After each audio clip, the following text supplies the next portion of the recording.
Welcome back to Only Talk Sports. So we talk sports every single day, or at least we try to. I'm Roach Jeffrey. Subscribe to the channel if you like sports content. Hit that notification bell so you never miss another video. We are back, folks. Week 8 of the college football season is basically in the books. We got a couple of night games still going on, as always, but we're probably going to be live still when those games are over. We'll find out. Depends on how crazy the show gets this week. We've had some bangers in the past week because of you guys in the chat, keeping the action going with your comments and when you guys call in. Always a great time. Appreciate it a lot. We've got already Godfather in the chat asking if Jackson's okay. I think he is. The smoke's not getting into him too much. We got Long Legs 1989 in here. Stephen Cherry. It's Coop as well. So appreciate everybody for being here already. But we got a lot to get to. I'm excited to talk about these games. Hopefully, I can at least get through a lot of them before it gets wild. Usually, Caden comes in here, and then you know what happens after that. But we'll find out what happens tonight. But crazy results. I mean, we had a lot of upsets today. I mean, you've got results with Ole Miss losing. That's not a shock, right? Because Georgia at home, even though I picked Ole Miss, I thought they would get the win maybe. Didn't happen.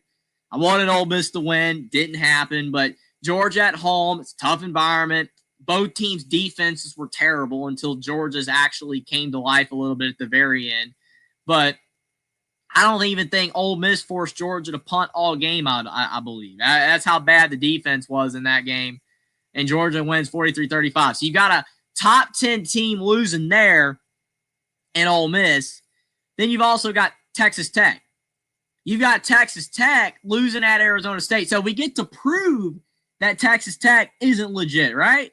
You've got the Red Raiders going down as a pretty heavy favorite, not a massive favorite, but I mean, they were expected to win this game. Arizona State has disappointed heavily after they started the season highly ranked.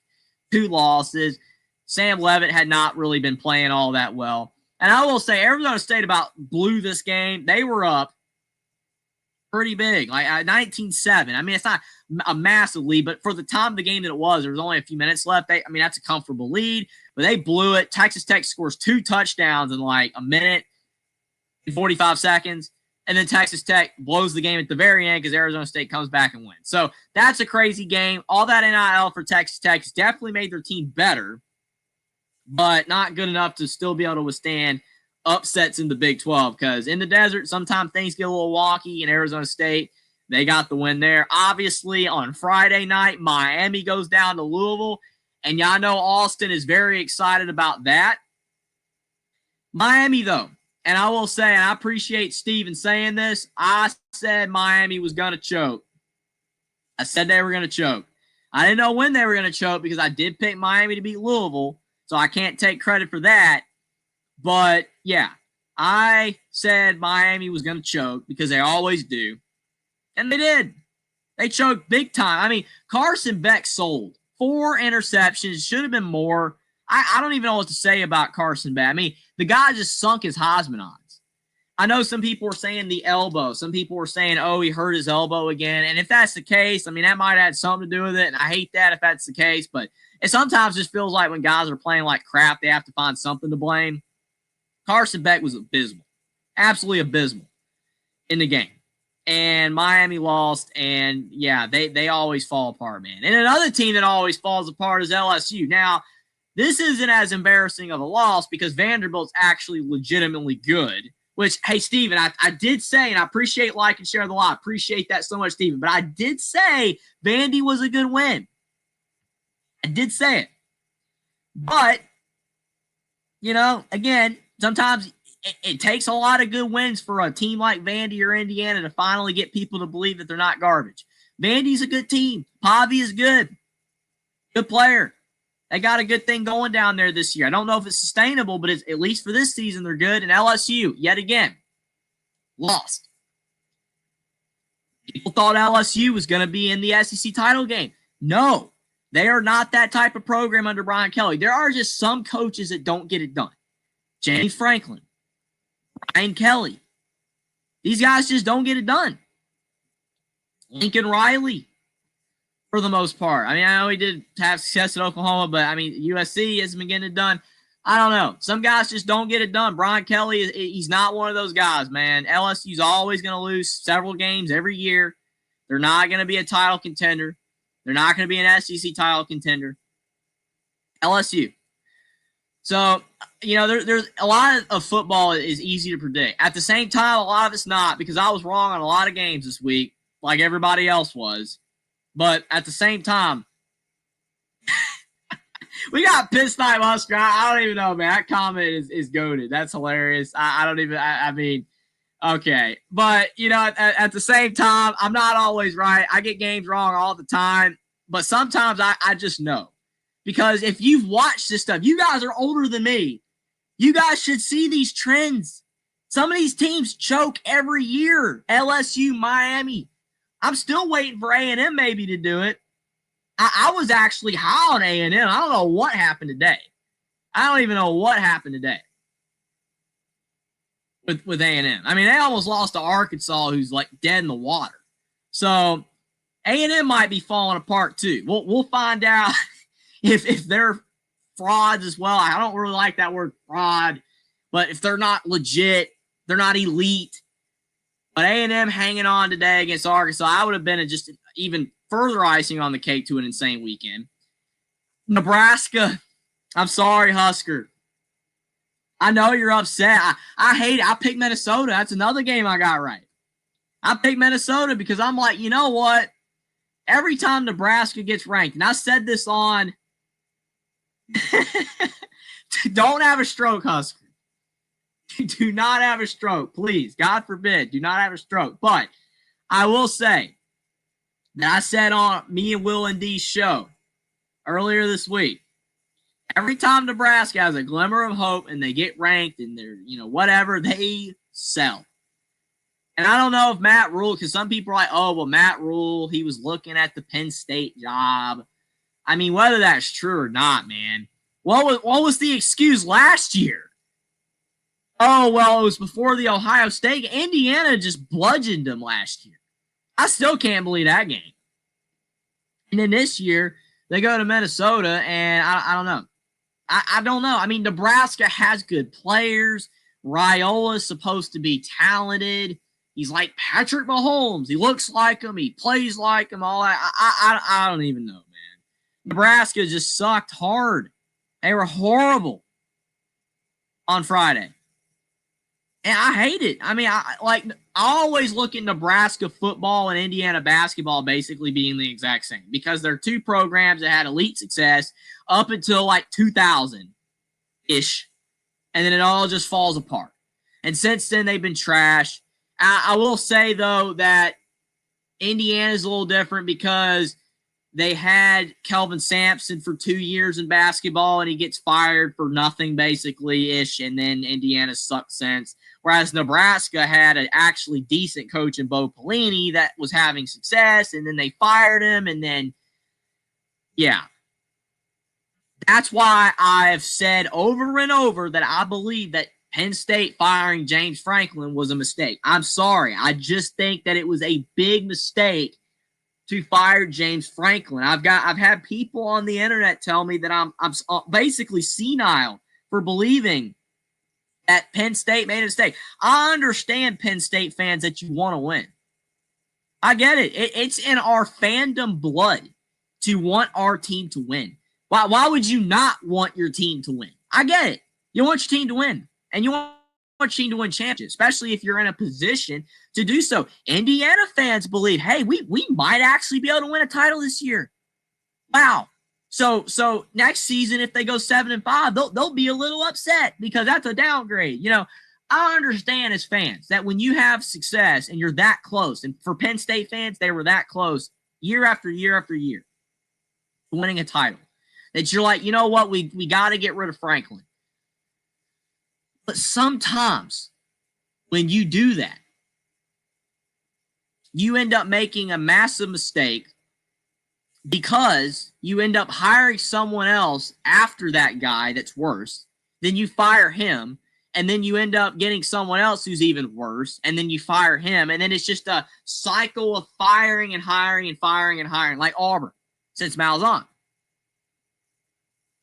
I mean, it's so funny to me that because now you have these teams like Indiana with Cignetti and Clark Lee at Vandy and Leopold at Kansas and these other examples, you're seeing coaches getting fired left and right. It just feels like faster than ever before.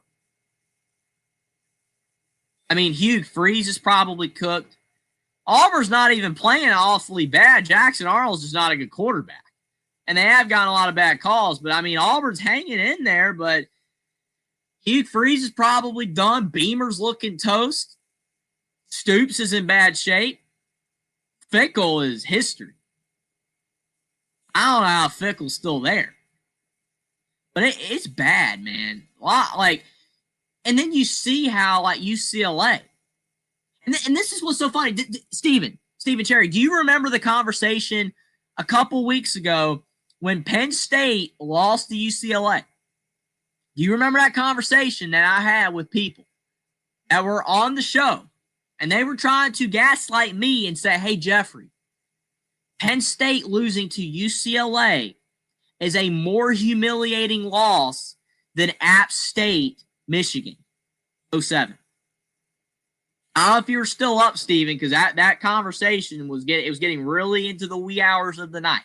It was around 3:30 in the a.m., way past my bedtime. But if you remember that conversation, I told those people, no, what if UCLA, now that they fired Deshaun Foster, is actually not crap? Just maybe UCLA is a halfway decent team. What's happened since then? I mean, again, Michigan fan Ben. I got nothing against Michigan fan Ben. Michigan fan Ben, glad he came on the show. If I open the link later, which I will, hopefully not till 5 in the morning, but I'll open the link later. If he wants to come on again, great. I want to chat to Michigan fan Ben. But that is why that take was abysmal. And I try to tell him that. Even if UCLA didn't get better after that and they've lost their next 2 games, UCLA beating Penn State is not as embarrassing as App State as an FCS program back in 2007 beating Michigan in the Big House. No, that's not as embarrassing. Penn State traveled to UCLA. UCLA's in the same conference. App State was an FCS school. Like, you gotta look at all of the comparison levels that you're trying to use. It's not even close. And what makes my argument even better is that since then, UCLA's 3-4 now. They're decent. Maybe they'll give Indiana a game next week. Hope not. But again, that take was insanely bad. Like, I'm sorry to harp on it. Again, I just don't even understand that, though.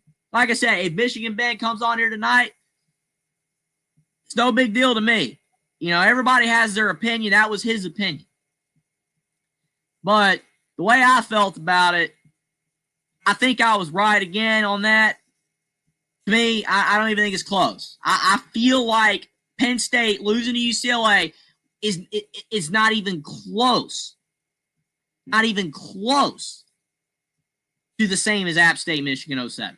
And the fact that it was even discussed at all is kind of insane.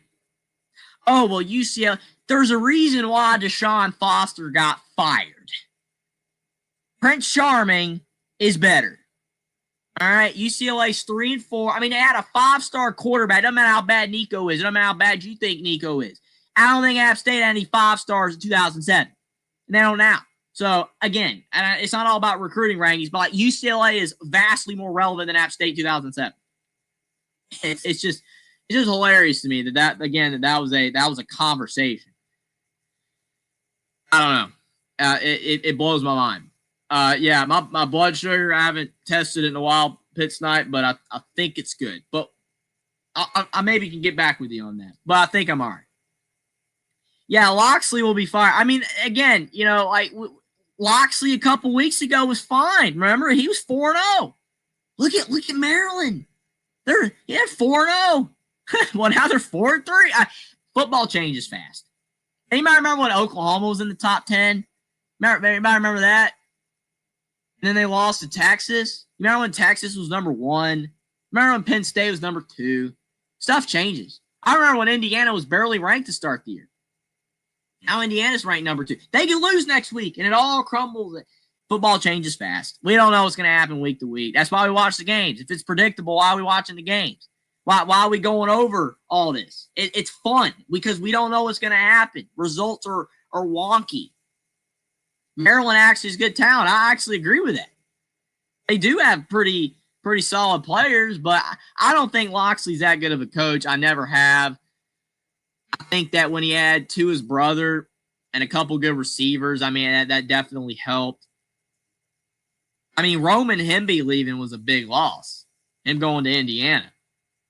That was a big loss, honestly. But I don't think Loxley's a great coach. I mean, his record prior to going to Maryland was abysmal. Because didn't he have like a 2-and-something record, like 2-26 record, like New Mexico State or something? I think that's right. I don't know. It was bad, but whatever. But yeah, I mean, Loxley again. You know, I remember when he was a supposed candidate for the Alabama job when Saban. I can't even believe that. That was a joke. To me, I feel like Franklin's going to go to Virginia Tech. I mean, I think Virginia Tech's the betting favorite right now.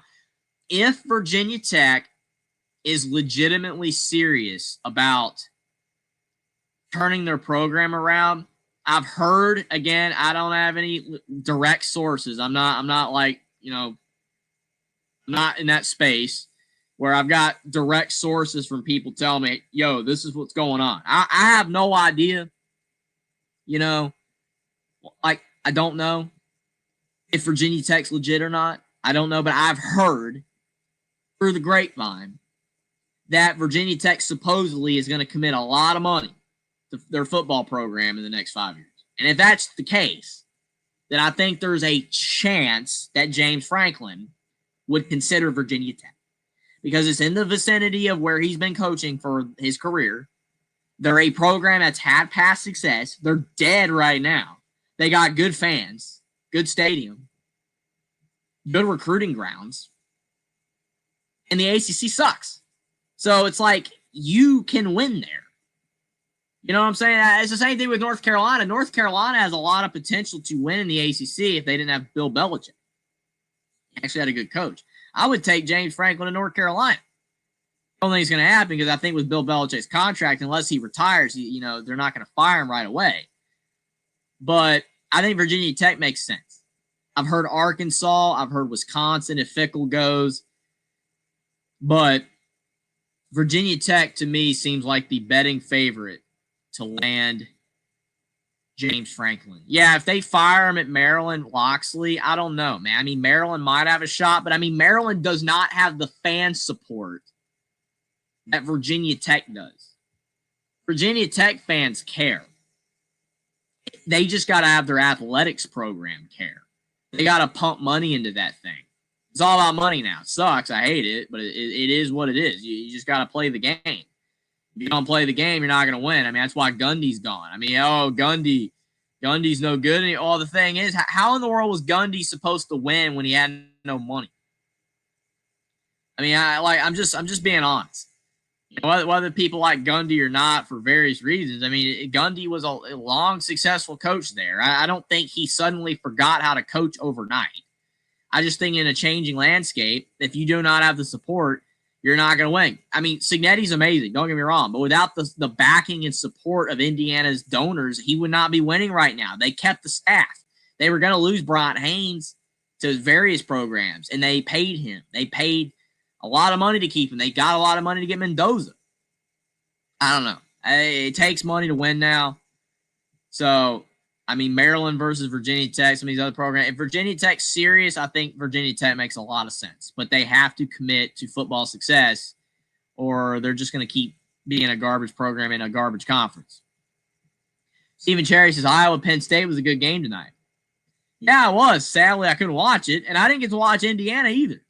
all the highlights that I saw were on social media. I didn't see it because I'm on Peacock. So, it is what it is with the streaming service. But yeah, Iowa Penn State, from what I've heard online, it was a good game. So, congrats to Iowa. Penn State, still probably the toughest opponent Indiana has left on their schedule. But you know what? I mean, Penn State, they're still a talented team, but wow, 3-4. It's pretty crazy. But yeah, getting back to these games for a bit, definitely want to, put the link in soon for you guys, because I definitely want to hear from you. Yeah, I'm hearing from you in the chat, but you guys want to call in, definitely want to discuss the games with you guys. But yeah, Ohio State, I say it every week, they did what they're supposed to do. I don't want to just gloss over that. I mean, again, Ohio State's a talented team, 5 stars, Brian Day, great. I mean, they're great team. I mean, they're the only surefire team that we can say this year is good, besides Indiana in their own way, and maybe Alabama now that they're possibly legit now. Ohio State, though, they're Ohio State. They won a national championship last year. They're humming along this year. They've got a Heisman creeping up there contender in Julian Sand. Adding those stats. I mean, you call him stat padding all day long. He's playing good. Team's playing good. They're not beating anybody worth a crap. But you know what? Indiana, besides Oregon and Illinois, I mean, Big Ten doesn't have a lot of good teams this year. Let's just face it. I know it really hurts to say that for the Big Ten because of the fact that, a lot of people are like, oh, well, the Big Ten's better than the SEC. Ohio State, probably the best team in college football. I don't think that's even disputed. I say probably because you got to put an asterisk there because we'll find out at the end of the year. But Ohio State looks the best. And then after that, Indiana, and then it's like Oregon, and then who? Michigan, Nebraska, Washington, USC. I mean, all these teams are just like whatever. You know what I'm saying? They're something. They're fine, but you know what I'm saying? Like, I don't know. Ohio State beat Wisconsin. They did what they were supposed to do. Good win. Wisconsin's trash. Indiana beating Michigan State. First time since 1969 that Indiana has won the spittoon 2 years in a row. That's how bad Indiana is, folks. And the fact that Michigan State, I think, has a 50-20 lead in the series over Indiana. So Michigan State's dominated the rivalry. It's crazy. I'm just so thrilled Indiana's good. I hope it stays that way. I hope somehow Cignetti can keep them good for a decade. If he can, that'd be amazing. And hopefully their future coaches don't suck either. So they won't go back to the abyss. But I'm so proud of Indiana. I'm proud that they can be good in college football. It's wild. It's surreal. I'm still blown away. Every time I watch Indiana play, I'm it's crazy. It's crazy to me that Indiana is good. It blows my mind. And I'm just relishing in it. I love it. And people talking smack against them, I just think it's sad. Why can't you just be happy for them? Blows my mind that's the case. But you know what? Still happy for IU. At least I'm excited about it. A&M, Arkansas. A&M might be overrated still, but you know what? They won.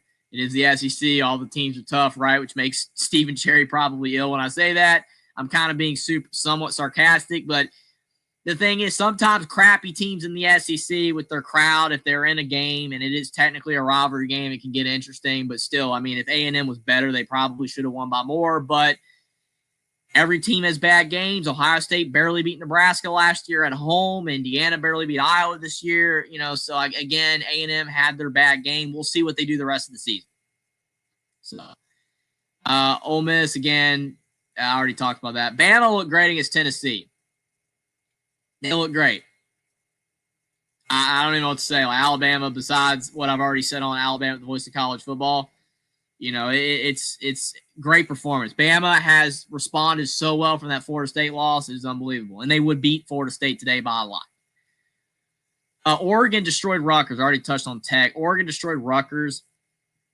Yeah, Rutgers is not good. It kind of sucks because I felt like Shiano was getting somewhere with Rutgers, but unfortunately, it just kind of looks like Rutgers is starting to fall apart again.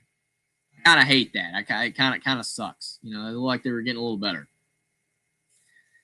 LSU choked again. Georgia Tech beat Duke. Interesting game because I thought Duke had a shot. I did pick Tech, but I almost went with the upset there. But Tech won, so I'm glad I picked Tech. Notre Dame won. Our good buddy Will and D. Definitely big for Notre Dame to get the win. No, they're not an elite team, Steven. They're not a top 3 or 5 team, but if they went out, they're going to make playoffs. We'll see if they went out. Schedule's not the hardest, but I mean, their 2 losses are to good teams, even though Miami and A&M might actually not be legit, but still. They beat USC. I don't make the rules. Notre Dame will make the playoffs if they win out. They have to win out. I'm not saying that they're elite, but it's still a good win. Oklahoma destroyed South Carolina because South Carolina is terrible. BYU beat Utah. I think I actually went with Utah. I think. I got that one wrong. I think I went with Utah. Honestly, I'd have to go back and remember what I said because I don't remember what I said. But I think I went with Utah because BYU, to me, with the way that they had barely been beating a lot of teams, I just didn't think that, they get it done. But BYU at home, though, that's why I keep thinking, did I pick them? Because, at home, BYU stuff to beat at home. They got a good crowd. Yeah, Heather Dinich, Steven, says stuff that doesn't make sense to me ever. And I'm probably not the only one that thinks that. I remember at the beginning of the season, she said Indiana was going to, massively regress. Which other people kind of had that sentiment. But I feel like she was in the forefront, which is really funny because she's an Indiana alum. She's an Indiana alum. I understand you got to be unbiased, right? When you're on a network. I get that. I like if you can be factual with bias. I feel like if you have a guest picker on game day that's a fan of a team and they pick their team, but they have a reason to, and they're not just picking their team because it's their team. If they actually give analysis. How I picked Oregon. I picked Oregon to beat Indiana because I said, well, hey, I think Oregon's got more talent. I think because they're at home, it's going to be tough for IU. They'll fall short. I try to be unbiased while I'm still biased. I'm biased. I like Alabama. I like Indiana. But I try not to let the bias cloud my thinking. Heather Dinich, being an Indiana alum, you'd at least think well, hey, Indiana, it's an incredible story. I'm blown away with how good Indiana's been doing. But I do think that maybe, it could have been somewhat of a shot, in the dark, lightning in a bottle. They might be a little worse this year. No, she just flat out was like, no, they're going to suck. And the thing is that Indiana's been nothing but great, and she still just kind of talks crap about them. I don't get it. The board would consider the Penn State job. Why? What is better about Penn State than Alabama? The recruiting ground ain't better. The fans, same. Bama's better in that department, too, if you go off bandwagony national fans that people always talking about. No. It's just not happening, dude. It's just not happening. So, I don't know, man. It is really frustrating. Heather Dinich. There are people that make a lot of money talking about this stuff that I don't understand half the stuff of what they say. And again, I don't know if that's an indictment against me. It could be. Sometimes when I see people talk and I'm just like, they've been in the business for 40 years. I'm a young guy. I don't know half of what these people know, right? But sometimes they say stuff and I'm just like, how? It merely makes 2 + 2 = 5 is what it sounds like. It just doesn't make any sense. So, again, Heather Dinich, another person, again, would have her on the show.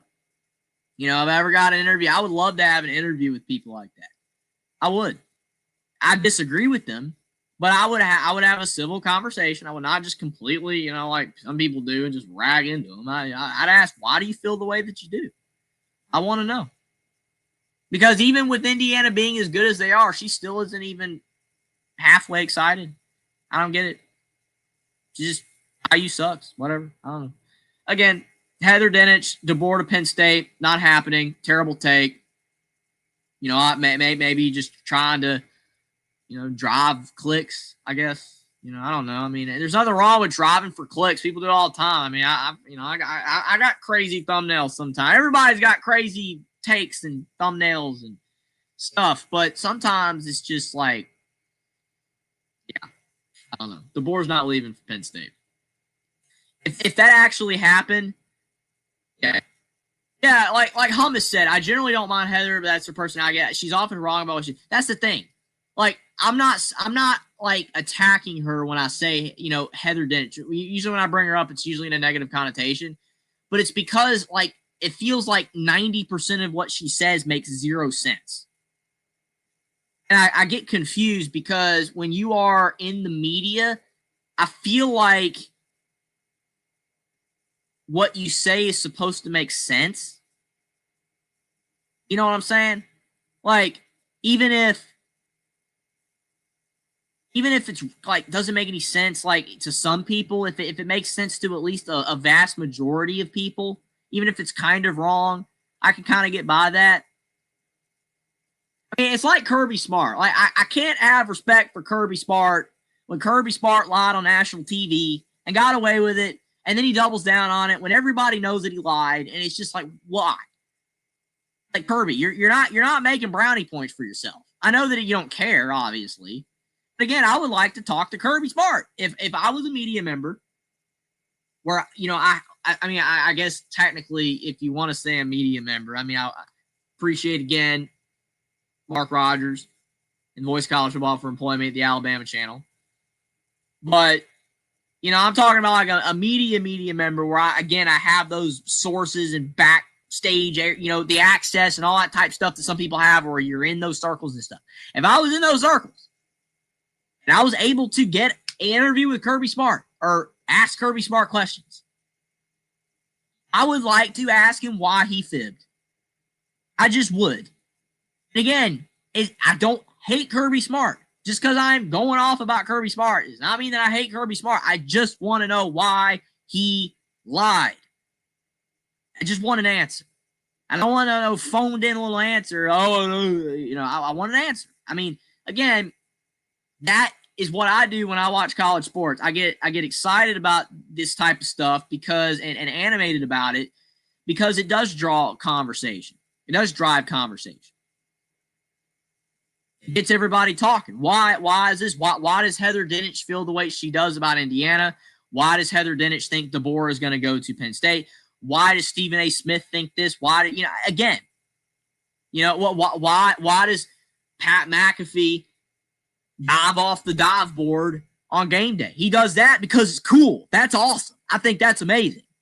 I know a lot of people don't like McAfee, but I think McAfee's cool overall. He also likes IU, so that's a bonus. But why do people do what they do? Why do people say the things that they do? Why do I say the things that I do? It's my opinion. Heather Dinich's opinion is that Indiana sucks and that Penn State's a better job than Alabama, obviously. That's her opinion. Again, I don't understand anything of what Heather Dinich says, and she's a big media personality, and I don't get it. But I would like to know why. So, interesting. It's just interesting. I love these comments in the chat because Pigsnipe Husker, I mean, just chef's kiss chat comments. And just incredible. I'm just blown away at the stuff he's saying right now. It's amazing. I love it. But, again, sometimes what I say makes no sense either. Like, I know Stephen Cherry's called me out for it.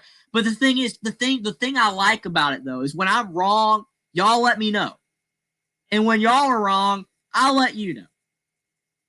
That's what makes it good. You know what I'm saying? You don't have some people where it's like you're just flat out wrong. Like all those people that picked against Indiana all season long, even like I was wrong in the Oregon game because I thought they would lose close. But they won, and I was thrilled. And I admitted it. But like the Illinois game, all those people picked Illinois. Nobody goes back around and says, hey, I was wrong. Credit to IU. No, it's just like, Illinois was hurt. And da-da-da. Come on, man. I feel like when you're in the media, if you admit honesty more often than not, like I feel like sometimes you got to say stuff a certain way because it's a narrative. But if you at least have some honesty about it, people are going to respect you a lot more. That's just the way I feel. But Appreciate it, Husker. Love you too. Love all you guys in the chat. You guys are amazing. But a couple more games to get to here, and then I'll probably open up the link. Missouri-Auburn. Auburn folds again. Auburn. And Hugh Freeze is in bad shape. And again, I'm an Alabama fan through and through. Got the hat on right now, just coming over from Alabama, the voice of college football. And, yeah, I feel bad for Auburn a little bit. I can't. It makes me physically sick to say that. I don't want to feel bad for Auburn. But Auburn, they just get screwed, and they kind of suck, but they try. It's amazing. It's amazing how bad Auburn is at not winning. But as bad as they are at not winning, they're really good at looking decent for like 90% of a game and then just selling out. And yeah, there's bad calls against them. I mean, their fans, I'm surprised. Credit to their fans for not throwing stuff and getting really bad like some teams have done. You know, I'll give them credit there because that's wrong. You shouldn't be doing that. But the thing is, man, is that their fans, they booed the holy crap out of the Roosters. And they should. I mean, they should. There was a lot of bad calls in this game, too. Georgia game was worse. But, I mean, Hugh Freeze, even Hugh Freeze admitted, like, hey, I think I let all that stuff affect us in the last game. They got to overcome that. Honestly, at the end of the day, I just think that Jackson Arnold is not good, and that's the main problem. But Auburn does try. Like I said, I don't feel bad for them. But as a college football fan, it kind of sucks to just see a team just they're having it hard right now. And probably Hugh Freeze is going to get fired, which it would be hilarious considering, you know, they brought him in to resurrect the program and it didn't work. So now they're going to have to try somebody else. I mean, why would anybody become the coach of Auburn right now? It beats me. But yeah, Auburn just can't win. And I don't think Missouri's an elite team or anything, but, you know, kudos to them for gutting out a crazy game in Jordan-Hare, which a lot of games are crazy in Jordan-Hare. Alabama's had their fair share of crazy games in Jordan-Hare. So anytime you can win there, even if Auburn sucks, it's still a good win, I guess. Virginia, Washington State. I didn't watch a lick of this game, but Virginia looks bad.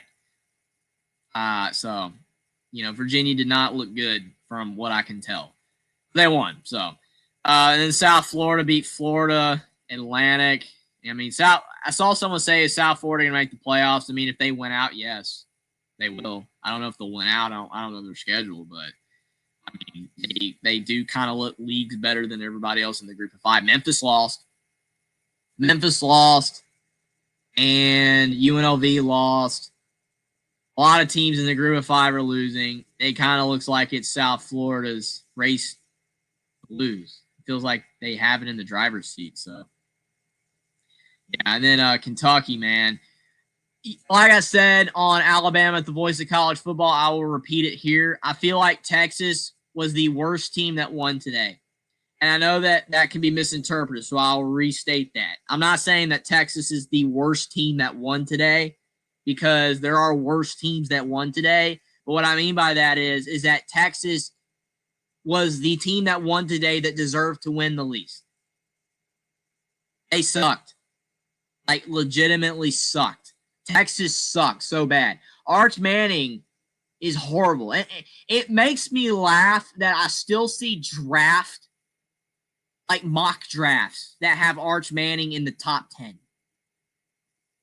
In the first round. How? What has Arch Manning done other than his last name to be worthy of any draft selection at all? Like, the dude is not even a 7th round draft pick in my mind right now. Dude is horrible. And again, that is not an indictment against Arch Manning personally, because again, I would like to have an interview with Arch Manning. I say this because I'm not slandering these people personally. Arch Manning's probably a great guy. I don't know. I've never met the guy. Would love to chat it up with him. See what makes him tick. Why he chose football. Obviously, kind of know why. But to talk to him about stuff. It's nothing against Arch Manning. But the guy was hyped because of his last name. He's just not that good. That's not to say he'll never be good, but at least this season, people that have him in their draft, first round of the draft, especially in their mock drafts, get him off. Please. Let the guy grow. If he ever grows up to be a great quarterback, great. If he does not, then it's just the way that life happens. He just wasn't that good. Kind of like Bronny James. I mean, I just don't understand why people have Arch Manning in their first round mock draft. I don't get it. Like, how? It blows my mind. Like, he hasn't done anything. Did anybody watch the game? I watched a lot of it, even though the game was on at the same time as Bama. I kept flipping it because I was blown away at how bad Arch Manning played. He made like 2 throws in the game that were like some of other quarterbacks' worst throws today. That were like, Arch Manning made a throw. It was complete. He's showing growth. I'm like, what are you talking about? That was a mid-throw. But, he's showing improvement. Again, I feel bad for Arch. I would tell him this right now. If I feel bad for you, Arch. You were hyped too far because of your name, and you didn't deserve the hype, and now you are paying for it.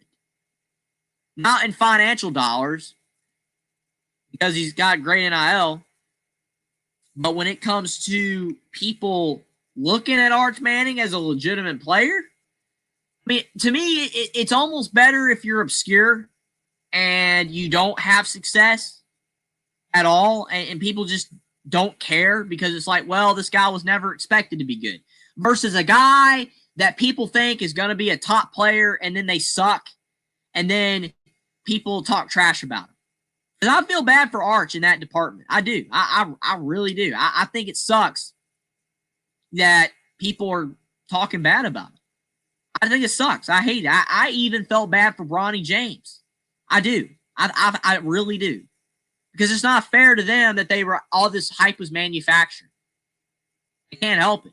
I mean, maybe they like it. Maybe they don't. I don't know. Again, I don't know Arch. Maybe he liked the hype. I mean, if hype's not deserved, it puts a lot of pressure on you, because if you can't deliver, which Arch hasn't to this point, it makes you look so bad, and you didn't do anything wrong. I mean, I think Arch is trying his best. I would think he is. But he's just not delivering. I don't know if he'll ever deliver. We'll see if he does next year or later this season or 2 years from now. It took Dante Moore 4 years to be good in college. Sometimes it takes time. It's going to take Bryce Underwood time to get better. And Underwood was better today, but he's at home. But it takes time. You can't just expect these guys to just be good immediately right off the bat. But Arch Manning, just all that hype. He did nothing for Texas today. Texas's defense is why they won. They stood up Kentucky in that overtime and throughout the entire game. Texas was bad. Texas sucks. Dante Moore, third year. Well, 3 years. 3, 4, appreciate that. I thought it was 4. I thought it was 2022. 2020. Doesn't matter. Point is that for me, Dante Moore, it's taken him years to be good. So sometimes it takes time. I don't know. Arch might be good 2 years from now. That's what I'm saying. Like, I'm not giving up on him. But the hype that was manufactured for him should not have occurred. It needs to stop. It's not going to stop, but it needs to stop. Because a lot of players that get all this hype, it is ridiculous. It sinks their careers, man. It can sink their career if they let it get to their head. You just got to overlook it. You just got to try your best. But if you can't deliver, you just can't deliver. Some people just aren't good. I'm not saying Arch isn't good, but some people just aren't good. It's different when you're Stetson Bennett. It's different if you're a walk-on that has success and you come out of nowhere. That's different. Or Joey Aguilar, who was a community college quarterback for 3 years, and then he goes to App, and now he's at Tennessee. Sometimes you have these success stories. And that's great because Nobody ever expected Diego Pavia to be good or Joey Aguilar or any of these guys, but they ended up being good. That I would rather be those type of dudes. If I was a college athlete, I would rather be one of those guys where everybody thought they didn't even know I existed out there. And then I suddenly just do great, and then people are like, wow, this guy is good. And he defied the odds. I would rather be that type of guy than a guy that got all this hype and I couldn't deliver. Because that sucks. It sucks. It really isn't fair. But again, that's just the way the media is. I'm not even saying the media is wrong for doing it. The media is the media. You're gonna hype stuff up. I understand, but it's just unfair to these guys that can't perform at the level that people thought that they could perform at. And especially when it's a name thing. Like at least Bryce Underwood, it's like, okay, well, he has all these traits and all. I watched Arch's high school tape and I never saw what people saw. And again, a lot of it was just the name, but I didn't see it. I saw a lot of back foot throws, poor mechanics, didn't see it. But again, we'll see if he can develop. I hope he can for his sake. I would like to see Arch succeed. I really would. I really would like to see Arch succeed. I would like to see that. But right now, get him off the drafts. He's not getting drafted this year. And if he actually goes in the draft and somebody picks him up in the first round, they're going to be vastly disappointed because he's not ready for the pros. He needs to be given time to develop, and hopefully he can. So I'm going to go on and drop the StreamYard in. We've been live for almost an hour, honestly. So definitely don't want to go too late. So I want to go in and get your guys' thoughts. We haven't had Caden come in here asking for the StreamYard yet, ironically. So we'll see if he comes in. I don't know. Maybe Ohio State needed to win by 50 for him to be happy enough to come on. I'm not 100% sure, but definitely interesting there. But appreciate you guys for being here. If you are new to my channel, definitely if you're enjoying the show, subscribe down below. I'm live multiple times a week, videos throughout the week. Definitely not going to want to miss the content I have coming up. Doing interviews as well. Just did an interview with Gabriel Pickup. A lot of fun stuff for you guys. Appreciate all the support. We're getting closer to 3,000 subscribers, trying to get there. And with your guys' help and support, I'm sure I definitely will. So appreciate it so much. Like the stream down below. That helps you get seen all over YouTube. That's how you get seen. Definitely like the stream down below. Share on social media. But we got to bring on our first guest of the night. We got Sports Talk with Austin. How's it going, Austin? Big win against Miami. Well, Jeffrey, yeah, we're both winners this week, I see. I mean, you got the Bama hat. I've got the Bill hat, of course. I mean, we're winners, Jeffrey. We win. I mean, listen, in fairness, I did pick Miami to beat Louisville, but I think I regret doing that. I should have picked Louisville, but we live and we learn. And like I said, Jeff Brom does this. I mean, he's done this his entire career, even going back to Purdue. He just beats teams that everyone thinks, oh, they're going to get beat. I mean, you and Will picked Miami. I think Will had Miami blowing us out, didn't he? Yeah, he did. I did not. I had it being a lot closer. Again, don't remember my score. I should remember, but I never remember my score. It's hilarious. I don't usually write it down, so I just say my score and then it's there, you know. But yeah, it being a lot closer. But yeah, I still pick Miami. Well, I said 38-30 Miami. I thought it was going to be a shootout. It was the exact opposite. So that tells us what I know here. But I got to admit this, Jeffrey, and a lot of people don't talk about this, but Miller Moss, Jeffrey, he looks better this year. He's still got a lot of growing pains, of course. Mm-hmm. But do you think a change of scenery was good for him? From going from USC, going from the absolute highest to throwing the six touchdowns and balling against, of course, the team he's with now, and then getting benched and then coming here with like a change of scenery and playing different competition. Do you think ultimately to this point it's worked out?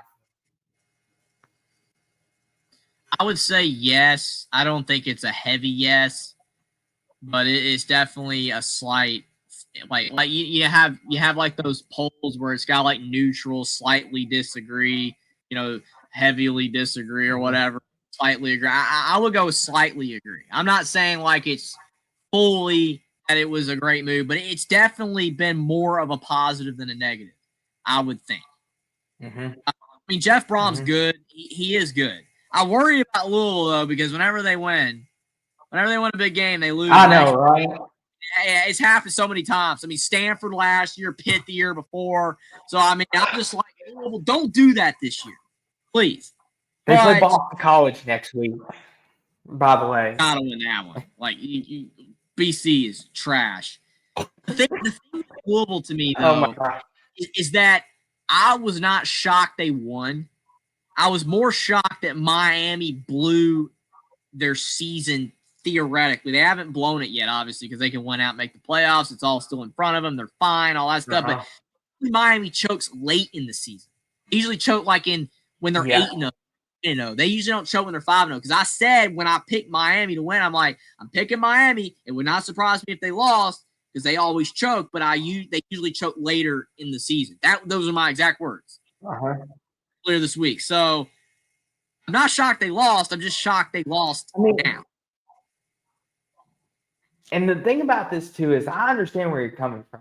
Like, and that's fair criticism, right? You could take away from that game and say, well, Miami normally loses later in the year, so this is kind of shocking. I get where people are coming from on that. You're not the first one to tell me that. But the thing about it is, though, that's interesting is not a lot of people give this credit, but Louisville's defense slowed down Miami's offense last night or 2 days ago now, since we're on East Coast time. We kind of gave teams a blueprint of what to do. Like, as crazy as that sounds, we had Miami's offense in a paper bag. Like, they were not moving the ball very well. I mean, if it wasn't for that fumble, it would have been 24-13. So technically, you could say the defense scored that touchdown if you want to be theoretical about it.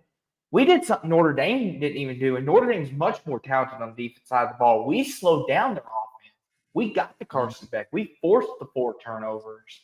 And I want your opinion on this, Jeffrey, because I know you might go on a rant about this, but I got to ask, was that roughing the passer, the one that they called back, or was that roughing the passer to you? Talk to me.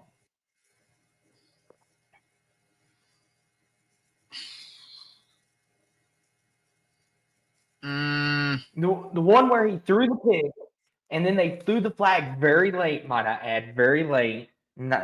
See, the ACC officials are like, the fix was in, but I ain't gonna be a conspiracy theorist here. And then he throws the pick 2 plays later, and of course, ball doesn't lie. But was that roughing the pass? I don't think so. Okay, because I wanted an unbiased the one that you're talking about, I don't think it was. Okay, because if I say it'll be a homeristic thing, kind of like when you say something, Jeffrey. That's why I wanted an unbiased perspective. See if you agree with me on that. Yeah, I mean, the thing is, the passer is so dumb because of the fact that I've seen so many hits where a guy gets completely leveled and they don't call anything, and then others that are a lot weaker. I don't think it was. It was the one where he was rolling out to the right, and yeah, I remember that, and dude got him late. Yeah, that I don't agree with that one. No, I mean, that's the thing. My thing with that is, like, I understand you want to protect the quarterback. That's fine.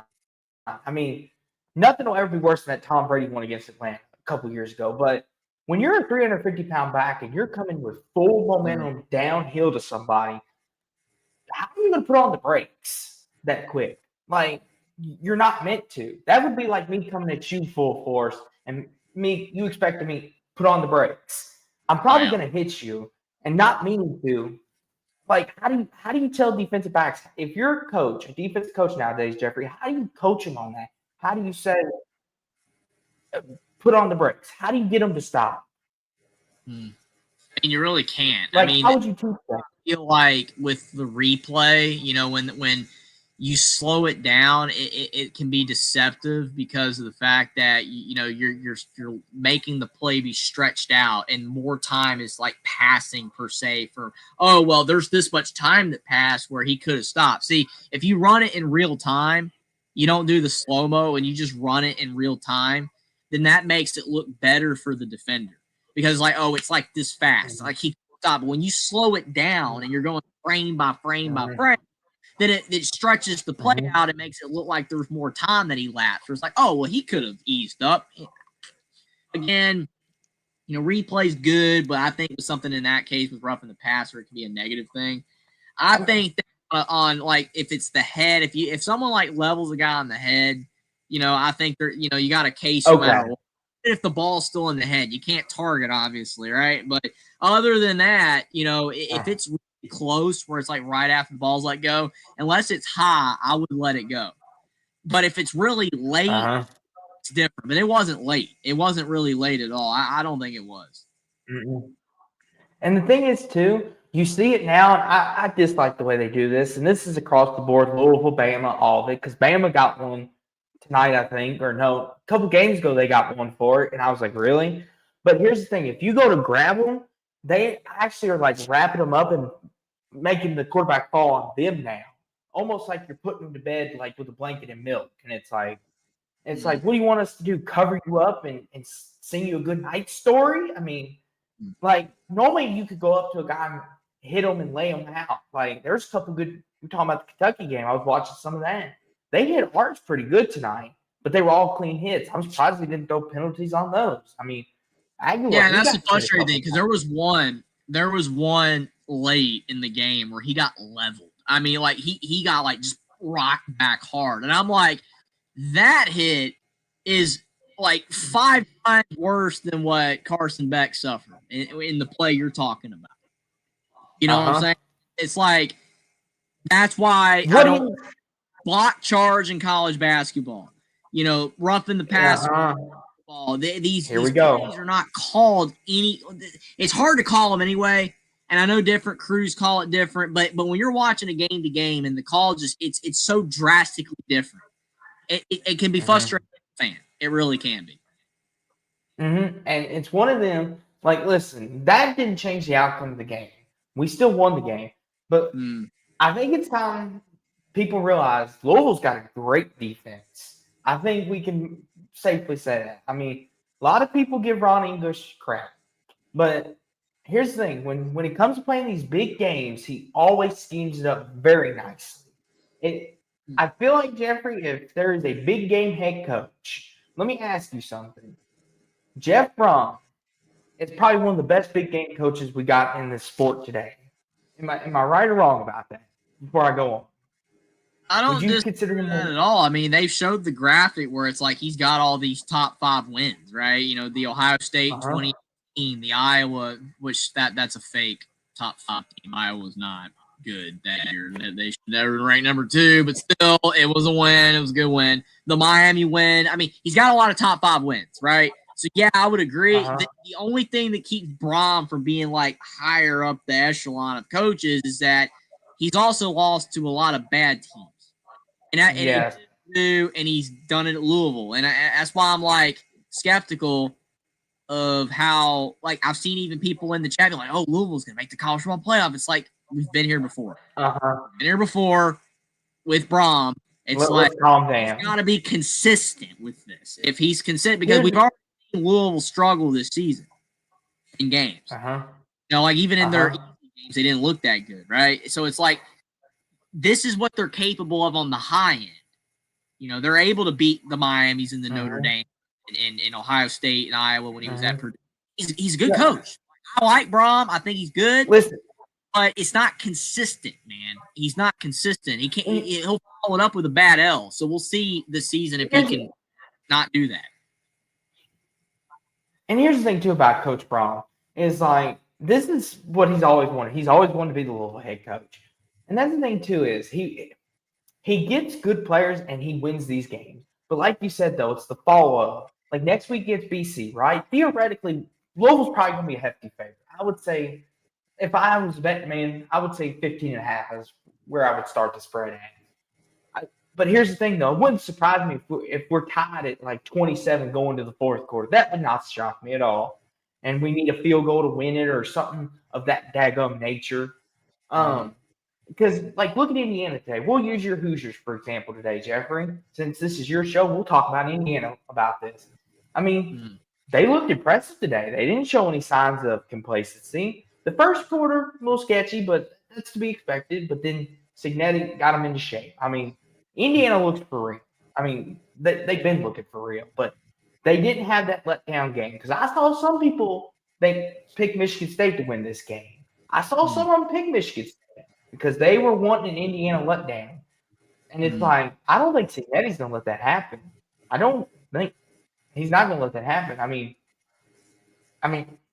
what do you think, Jeffrey? Do you think Signetti overall kind of shift to your team when it comes to if he can consistently beat the Oregons and the Ohio States and beat Penn State? I know they're bad this year, but if he can beat them and do this consistently going forward, do you think he will get some of the Jeff Brom kind of perspective of being big game Signetti? Any ranked team can get knocked off. Or do you think he's already there? I would agree with that. I mean, like he's done that. You know, like beating Oregon this year kind of solidifies it. Like I know that Brom has had more big wins than Signetti has had. You know, if you go back and look at his entire career, I mean, Signetti was rattling off big upset wins at the little school, like when he was at Elon and when he was at James Madison. They were underdogs in some games and they won. So he's won big games before, but at a big stage where we're talking about the Oregons and the Miamis and all that, he's really only got Oregon and Illinois and Michigan last year. I mean, there's not a lot there. There's not a lot of big wins, right? But that's just lack of time. If you look at his entire career as a coach, he's just vastly successful. And there's not a lot of performances. I was worried about this game. I actually was. I was a little worried about this game. I was like, you know what? With all the talk about the extension and him going to Penn State, maybe, which I didn't think was going to happen, but all that happened. And, you know, and coming off that high at Oregon, I was like, maybe it could, and it's a rivalry game. I know IU destroyed them last year, but maybe that makes Michigan State motivated. They dominated today. I mean, I've gone back and watched the highlights. They dominated. They look great. And people, not Indiana fans. They aren't, but the media is taking these games for granted. They're just like, well, Indiana beat a team today. Well, look at A&M. They barely beat a bad team today, right? Like, you cannot take any win for granted in college football. We're seeing upsets everywhere. And that's the thing, too, Jeff. What would drive me nuts is tomorrow we're here. Oh, they were looking ahead to LSU. Let's cut them some slack. Oh, no. See, I don't like this changing of the narrative. Like, there's still people, like, I know you've heard it. People are discrediting the Indiana wins to a certain extent still because they're like, oh, Oregon had a bad day. Like, maybe Indiana's not for real. Maybe they got lucky, and they're doing it with Louisville. See, this whole changing the narrative thingy, that bothers me. I'm like, either the team's good or they're not. If you think Indiana's bad, that's fine. Just keep saying that. Don't change Well, the other problem is, too, Austin, is people's definition of good. That's the other problem because you'll see people say Ohio State is the only team that is good in college football this year. Well, that's because your definition of good are a national championship team. Okay? Good for you could be, hey, Iowa's a good team. They got a good defense. Their offense kind of sucks, but they win 8 games. That's a good team, right? But see, some people's definition of good is, if they can win a national championship or not.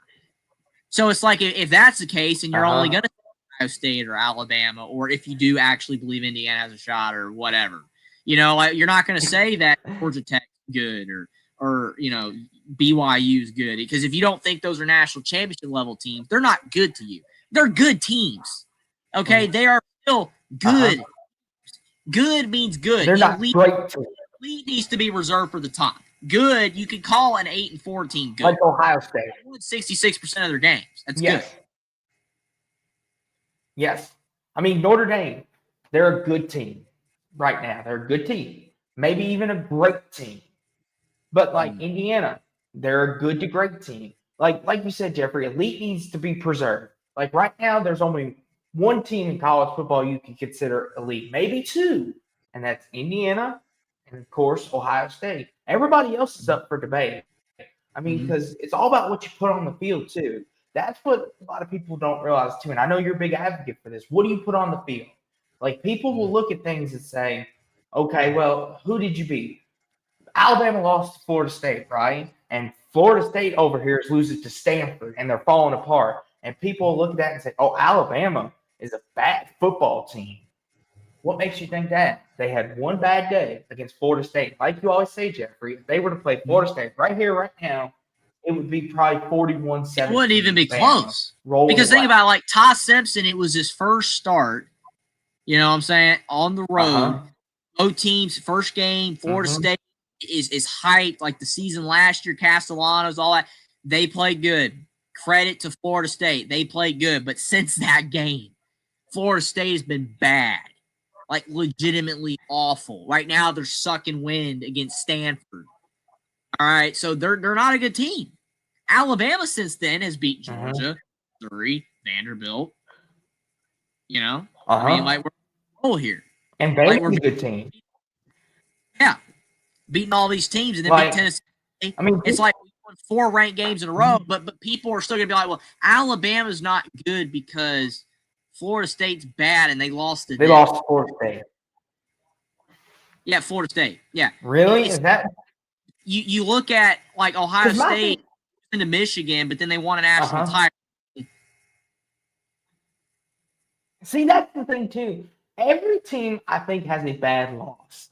I don't care what anybody says. You can be the top of the top. You could go on and win the national title like Ohio State did. You lost to Michigan last year. That's a bad loss to a lot of people. Like Michigan, they had no offense. Michigan had no business being in that game. And I get our Buckeye contingent in here will say, well, it's a rivalry game. It's the game. Of course, Ohio State and Michigan. But still, though, if you were as good as you said you were, you would have beaten that Michigan team running away. I understand rivalry's different. It's kind of like years with Bama. I mean, the 2 lucky catches with Bond and the other one with Bryce Young, I forget who he threw it to. This late night. But a lot of people said Bama should have won those games going away, but they didn't. I get rivalry games are different. I get that. But if you're like, to your point though, Jeffrey, I mean, teams change and people change. I mean, Vandy, I've heard people say Vandy could win the SEC, and that's after you all beat them because of what they did to LSU, because a lot of people perceive LSU as a great team. I mean, what do you think, Jeffrey? Do you think Vandy's legitimately good, in your opinion? Yeah, I think they're legitimately good. They're not elite, but they're legitimately good. You know, I think that, you know, they're still not like top 3 in the SEC. I don't really know what top 3 in the SEC is because you've got Bama and Georgia, you know, and then A&M, I guess. Here we go again. You know, I mean, it's something. I mean, Ole Miss, I don't know. Vanderbilt's a good team. They are a good team. Yes. Is really good. They could beat anybody. I like them. So, I mean, they're not an elite team at all. Good, yeah. And I want to say this, too. I mean, you brought up Georgia real fast. A couple more things before I head on out of here. I mean, Georgia, Jeffrey, they keep finding ways to win. I know you get annoyed by that. I'm not trying to trigger you, but Georgia keeps winning. I mean, like, I know you said the whole clapping, and that's a whole nother debacle for when you interview Kirby Smart, which I'll look forward to that when he comes on your show. But 10 years from now, it might happen. You never know. But in all seriousness, though, Georgia just keeps winning, though, Jeffrey. They just keep winning. I mean, as much as we want to sit here and critique them, they keep winning. And as we always say, what's the biggest thing that matters at the end of the day? The W in the win column. Are you winning games? And Kirby Smart's winning games whether we like it or not. He's winning shootouts. He's winning defense. I agree with you. Like, I don't disagree with you at all whatsoever. And I have less of an argument today about anything because, I mean, they won. I mean, they outplayed Ole Miss, and they got a stop or two when they needed it, and Ole Miss did not. I think in the Tennessee game and the Auburn game, I think they absolutely, should have lost. Tennessee blew that game, and I think the Auburn game, Auburn's bad. Same time, Georgia. I mean, everyone in the nation was trashing Georgia for that because that's just ugly. But then they turn around with this game. I mean, they're winning. Whatever. It's just frustrating because I think that their program is so flawed, but I can't I can't. There's nothing I could say. They're winning. So because they're winning. That's the thing. It's like you want to critique them, but at the end of the day, all the Georgia fans and everyone around the country will say, "But Jeffrey, they're winning. So why does it matter? Like a win's a win, right?" And people will say, "Oh, it's because it's Georgia, right?" And I know people are going to use that excuse. Like I've already heard it. They'll be like, "If this was anybody else but Georgia, they would be congratulating them."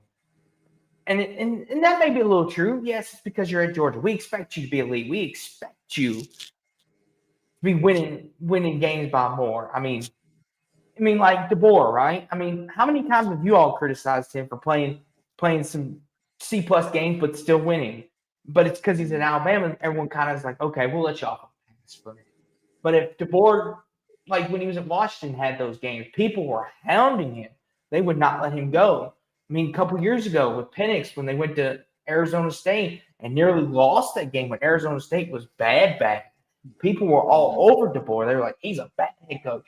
No team's going to want to take him. And if you're in a elite program, you can get away with a lot more of this, is what I'm basically saying. Yeah, I don't disagree at all. I mean, winning cures all. I mean, all the DUI issues at Georgia and all the player personnel issues they've had, as long as Kirby keeps winning, there's going to be no issues with it. And, they got talent, and sometimes talent is enough. It's not always enough. As we've seen other programs lose with elite talent. Miami has way more talent than Louisville and lost. And Penn State had a lot of talent coming to this year and lost. And it just sucks. And, Texas even talented, Texas Tech. So, but Kirby just finds a way. I don't know. And the thing is, like this comment here, if there aren't villains, what fun is it? Kirby right now is a villain. And you know what? It's love to rant about him. It makes for great content on both sides. It makes for great conversation with us over here in the chat and all what we're doing. And it makes it great for Kirby because he knows he's a villain right now. He knows. And it's just the way that it is. Sometimes you play that villain role, man. And that's okay.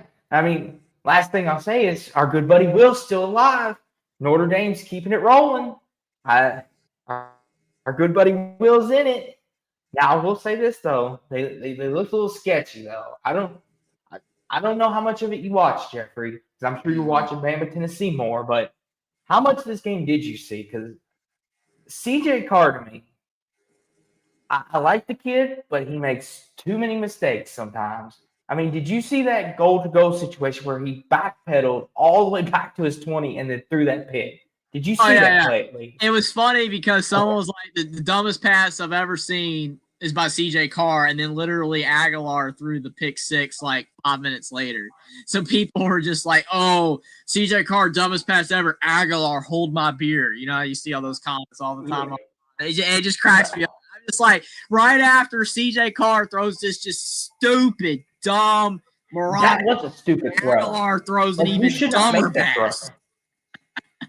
That is a throw you do not make. Like, that's the thing, too. When he was backpedaling, I was sitting there thinking, like, please throw it away. Just please throw it away. Please throw it away. And he throws it, and I'm thinking, that receiver better be wide open, because why else would you throw that? Nope, pick. And then I thought, okay, it can't get no worse. This is going to be SportsCenter bad top 10 play of the week. And then I flip over, and immediately I'm like, oh, Tennessee's going to go and score, and we're going to have a ball game. My prediction ain't going to look that bad. And then Aguilar throws that, and I'm like, oh, unbelievable. I can't believe he even to answer your Jeffrey. question, though, I did see some of the Notre Dame game. I saw a little bit of it, but the savior for them, of the game was fucking Jeremiah Love, man. That guy is a beast. USC couldn't stop him. Jeremiah Love was incredible. And plus, Miami threw the pick. USC had that fumble, too, where that guy was trying to throw, and then he got hit, and he fumbled. I saw that, too. USC made mistakes. They made mistakes. Even with Carr's pick. Carr was not perfect, but the run game with Love and Price and USC and the defense turnovers, just in the defense of Notre Dame is why Notre Dame survived, for sure. And here's the thing, too, and people may say, well, because I know you and Will have this running gag of if Notre Dame wins out, they should be in the playoff. At the rate we're going, That's all they need because the ACC keeps beating everybody up. The Big 12, I mean, Cincinnati could win the conference this year. That's how much parity there is. I won't get you started on that, Jeffrey. The SEC, they're cannibalizing themselves. I mean, even as a Bama fan, Jeffrey, week to week, you don't know who's going to beat who anymore. Like the SEC, you used to know, and the Big Ten, you used to know, oh, Ohio State, Michigan, Alabama, Georgia, and Ole Miss to a certain extent, and LSU. Oh, these are the teams that are going to be here. These are the teams that are going to be one losses going into playoff rankings week. Here we go. Now in the SEC, you could have Vandy, you could have A&M, Bama, Georgia, Ole Miss. I mean, week to week, you don't know who's going to be. Oklahoma, how legit are they? We're going to find out next week when they play Ole Miss. Did Mateer rush back too soon? Texas is still right there. I mean, everybody's beating up on each other. Notre Dame's over here just like, I'm so glad I didn't join the conference because even with my two losses, as long as I win, I'm in. And again, people are going to be like, oh, well, Notre Dame, they shouldn't get in the playoffs. Indiana shouldn't have gotten in last year. You expanded the playoffs. You expanded the playoffs. It's kind of on you for expanding the playoffs. You're allowing these teams to get in. I think what's funny though, I've had Steven just so frustrated this season about the amount of times I said Notre Dame will make the playoffs if they went out. Well, you know what? If Tessitore could say that Georgia is going to make the playoffs if they win the game 800 billion times in one game, I think I could say it a couple times per show that if Notre Dame wins out, they are going to make the playoffs. I think it's okay. We're going to make it. Because the thing is, it's facts.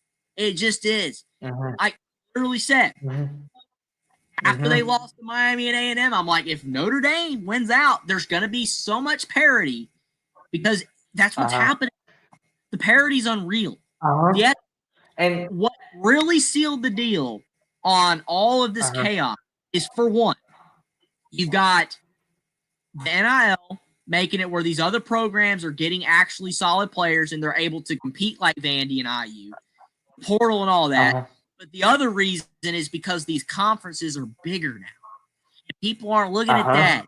You've added more teams to the league. Instead of having 12 teams in your conference, you've got 18 and 16 and all of that. And anybody can beat anybody. Yeah. You added more quality teams to your league.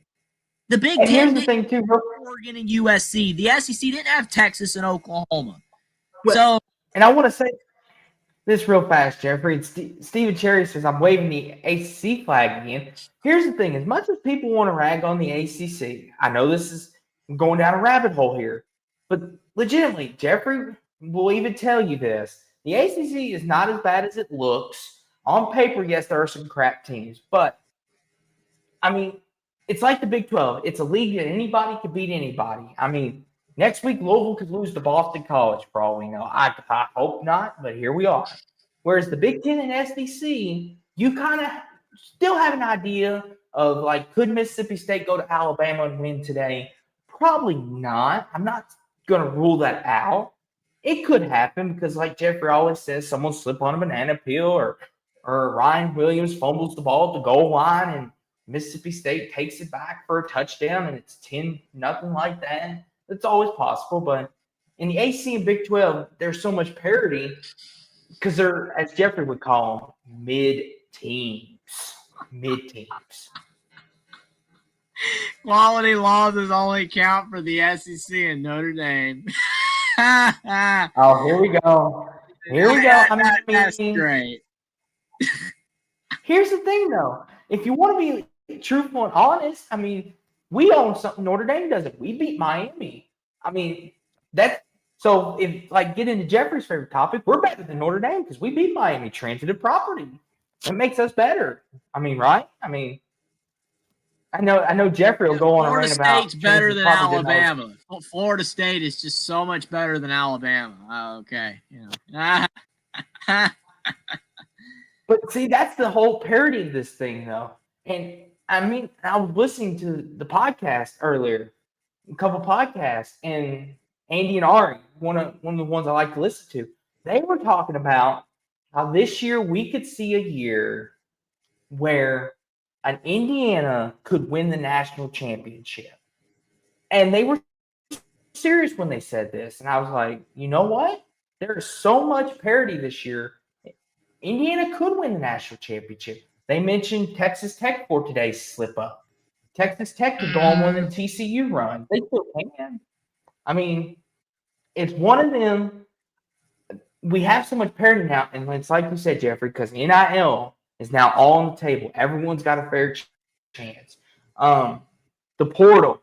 I mean, it's no longer about who gets the best high school recruits, because if that was the case, Jeffrey, Bama, Ohio State, LSU, all those bigger teams would still be ruling their conferences. It's not about that anymore. Yes, you still need good high school players. I'm not saying Indiana shouldn't go out and recruit out towards Kentucky to get the best 5-star. I'm not saying they shouldn't do that. But if they miss on a guy, they can be like, okay, this guy over here in the portal, he's a fifth-year tight end, and he's really good. The one we swung and missed over here, we'll just pay a little extra money and get that guy. I'm not saying that you still shouldn't swing to get the best high school process. I'm not saying that, because you don't want to put you don't want to be Florida State and put everything into the portal, or you don't want to. Who's another good example of that, Jeffrey? Who put everything in the portal and it worked out for 1 year, and now we see where they're at. Trying to think. Who else did that? I know Florida State was the big one. But yeah, Florida State was the big one where they had the Keon Coleman and Jared Verse and all that, and they were great, and then it all fell apart. Here's the thing, and Steve Cherry says Texas Tech loss to Arizona State isn't a quality loss. It is, because Arizona State I legit think is a good team in my opinion. For what I hold as a good team. Now, what you hold as a good team, Stephen, and what Jeffrey holds is two different things. I mean, Jeffrey, would you consider Texas Tech loss to Arizona State? Would you consider that a good loss? I don't think Arizona State's a bad football team. I think they've been playing poorly. This season, a lot of played poorly. I mean, they came into the season ranked high because of what they did last year. That Mississippi State loss they blew that game. They lost another game. I'm slipping mind who the other one was, but it was a Big 12 team. But they played bad in that game. They hadn't looked all that great. But, like the desert, top 10 matchup, the crowd. I mean, Texas Tech's had quarterback issues, too. People forget that because of the fact that Morton, there's their starter. He didn't play, and Hammond's their backup, and he'd been playing pretty well. But I don't know if the game would have went differently if Morton played. That's another thing. I mean, I get what he's saying. Like, he's saying, like, oh, if Alabama loses to Tennessee, it's a good loss. And then if Texas Tech loses to Arizona State, it's not a good loss. I understand what he's saying. I just feel like the Big 12, the issue is that no team in the Big 12 is elite. One elite team. There's about 3 or 4 teams that are probably good. Or even close to really good. And then the rest of the conference is just kind of like there. But that's the problem. So it's like if you lose to a team like Arizona State's a good team, but they're not good in like USC's better than Arizona State. So where the perception lies. I get that. I understand where he's coming from. But you could say that about every league now. I mean, legitimately, Jeffrey, if me and you sat here, we'd be here all night. But can you legitimately make me an argument that Bama is far and beyond the best team in the SEC right now? Could you legitimately do that and convince me? I don't think they're far and away better. I think they're playing better than everyone else right now. But I can't say that they're far and away better than everyone else in the SEC. I mean, you still got A&M because A&M up until today it actually looked legit. I don't know what happened today. I know it was a rivalry game. I know, all that, but A&M before today, I think people would have said them. Ole Miss before today. Ole Miss is a good team. Lane Kiffin has a ceiling, though. That's the problem. Lane Kiffin is a really, really good coach, but he can beat LSU because LSU's not great. LSU's got great talent, but Brian just folds every year, man. I like and that is a really good coach, but he can only do so much. Georgia's just and that's the thing too. And that's the thing too, not to cut you off, but that's the point I'm trying to make. There is no one team this year you can definitively say above and beyond. I don't think in any conference or across the league that you can say, oh, they're the elite team. They're this. Even in the Big Ten, you could make a really compelling case. Indiana has the best win more than Ohio State does. I mean, and to this point, the issue, Stephen, I know what you're saying here. The problem with this is that Illinois' 2 losses, they got bludgeoned. I know what you're saying. They're not an awful team, but they got bludgeoned. It's like that year that Tennessee or Alabama had the 2 losses to LSU and Tennessee. Do you remember how they were like very, very close and they barely lost? There was a 2-point conversion. Yeah. The game was by 3 points, and they was like, and the 2-point conversion, the receiver fell and still got. I understand that people are going to say Alabama lost, but there's a difference between losing like that and then Illinois getting destroyed. If Illinois had competed with Ohio State and Indiana, then like just say they lose both games by 7. Yes. I know what you're saying because, Illinois is still not going to be treated like an SEC team with 2 losses. I get it. I know what you're saying. But Illinois really hurt themselves because they didn't compete in either game. Mm-hmm. And I understand what you're saying. And that's the thing, too. And we'll make this abundantly clear. Like, we're not trying to wave the flag for the SEC or the ACC. We're trying to look at this as unbiased as we possibly can. And Jeffrey, I know you try to, and I try to as well. I know we all have the little bias. I mean, heck, we're wearing our bias right now on our heads and in our colors right now. I mean, but that's what college football is. I mean, of course we're going to go to bat for our teams, but like Jeffrey said, 63-10. How do you defend that, Steve? Like, seriously, how do you defend that? Like Jeffrey said, how do you defend something like that? If Indiana had won on a walk-off field goal, you could say, okay, if they play that game again, it might be the same result. 63-10. Listen, that's hard to defend. I can't sit here and say, well, Illinois was in the game for a minute and then Indiana just absolutely cursed on them. No, you really that's hard to defend. I mean, and do you understand the point I'm making, Jeffrey, on that? It's hard to defend a bludgeon more than it is a field goal game. Oh, yeah. I mean, that's the thing with Alabama, that most years under Saban, when Alabama would lose, they would be so there. Like, games had almost just go in the other team's favor in so many ways. Like I remember the Ole Miss, loss that we suffered under Saban like 10 years ago. That game was crazy. The Mississippi State loss, like the Auburn kick 6. It's just crazy, just befuddlement. Like we would lose. That's it. Saban rarely got blown out. Rarely got blown out. It was a very competitive loss most of the time, like almost every time. Here's the thing, Jeffrey. The only team I've ever seen win Saban was that Clemson team with Trevor Lawrence. That's the only team I've ever seen do that to. And that's absolutely something. And even when you played LSU in 2019, Jeffrey, that by no means was a blowout. That was what I think a touchdown loss. Yeah, I think it was a competitive game. A touchdown. LSU was just better, but it was a very competitive game. Yes. And like what I'll say to this too is to kind of wrap it all up, and then one more thing to mention to you, and it might make your day one or the other. Everything's competitive. Everything's open this year. Like nobody knows who's elite. Nobody knows. We can only speculate. I mean, we can make our picks and say, "Oh, Ohio State's going to win the Big Ten. Louisville can win the ACC. Notre Dame, all this. We can say all, but it's competitive. Everybody's got a chance this year. Is my whole thing of this. Everyone can win on any given day. Indiana can go to Alabama and win in the playoffs, and it would not shock me. I know those are Jeffrey's 2 teams. I'm not wishing that upon him. We'll use Notre Dame. We'll use Wilson. Notre Dame can go to Bama and win. But the other game I want to mention too, and then I'll get out of your hair, the Holy War, Jeffrey.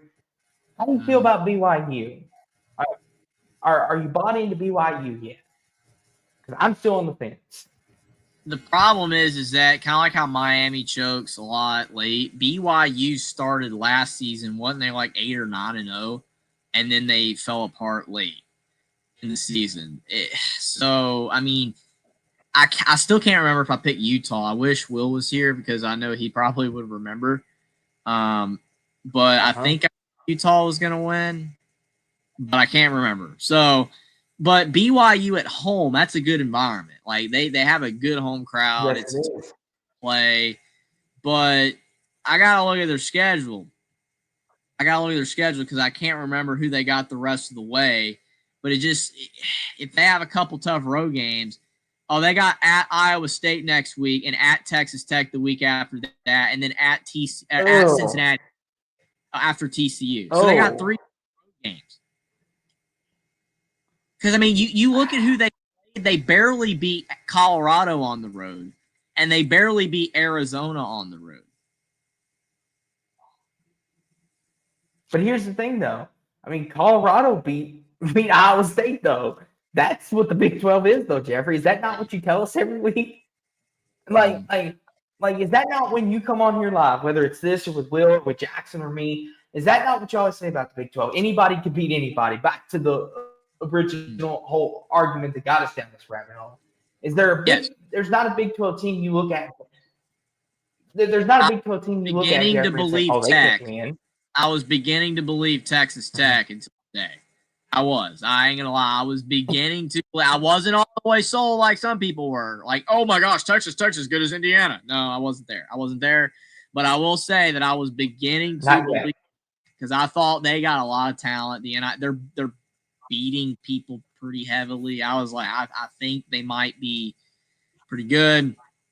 But the thing is that since they lost, nobody in the Big 12 is invincible. Not one team in the Big 12 is going to go unscathed, I don't think. BYU is going to drop a couple of those road games. They usually do. They're due for it. They'll either drop the at Cincy game or the at Texas Tech game or both. And they might even lose at Iowa State. Like, because I get Clint's like, oh, Iowa State's trash. Stop hyping them up. I'm not hyping up Iowa State. I'm just saying at Iowa State. I mean, think about it, though. BYU at Iowa State. Who would be favored in that game? Iowa State probably would be favored in the game. Yeah. I mean, they're coming off a bye week, and they're getting healthy now. I mean, like you said, and the thing with me is I've never been sold on BYU, even last year, because I'm like, they're winning too many close games for me. I'm like, they're like the Vikings. Clint says it's a one-bid conference. Auburn would run the Big 12. Do you agree? No.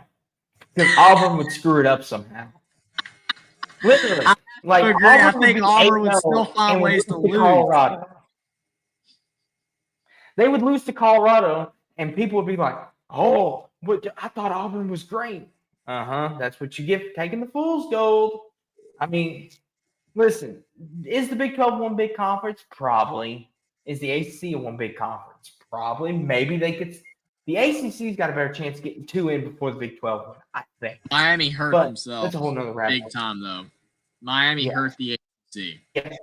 I mean, their best hope is right now is Miami and Georgia Tech. Mm-hmm. Missing anybody. That's what the ACC's holding on to. Yeah, Virginia. SMU's undefeated. SMU's undefeated in conference play. That counts for anything. It hurts the ACC. Clemson and Florida State are not good. I mean, it hurts. It sucks. I know, you've got Georgia Tech, and again, awesome story. Love Georgia Tech, what they're doing.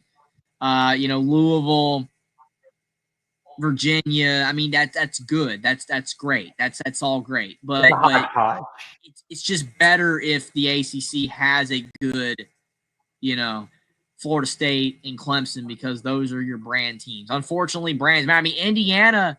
I'm seeing people say, "Well, the Big Ten doesn't have good teams this year." It's like Indiana, but it's because they're not a brand. It's like, well, and Penn State aren't good, and Wisconsin's not good. Really, come on. Indiana's good. You just don't care because it's Indiana. So the ACC, if Georgia Tech makes the playoffs and Miami makes the playoffs, that's good. That's still good. The ACC, it's just not your traditional teams like your Florida State. Yes.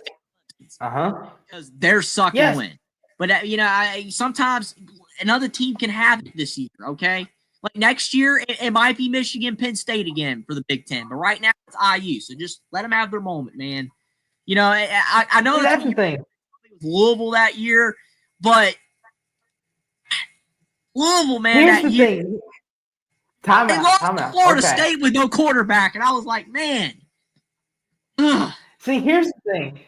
I remember that year too, Jeffrey, and not to go down a rabbit hole, but I remember a lot of people were like, Louisville might be in a New Year's Six bowl. Heck, they might sneak into the playoff. They just beat Notre Dame.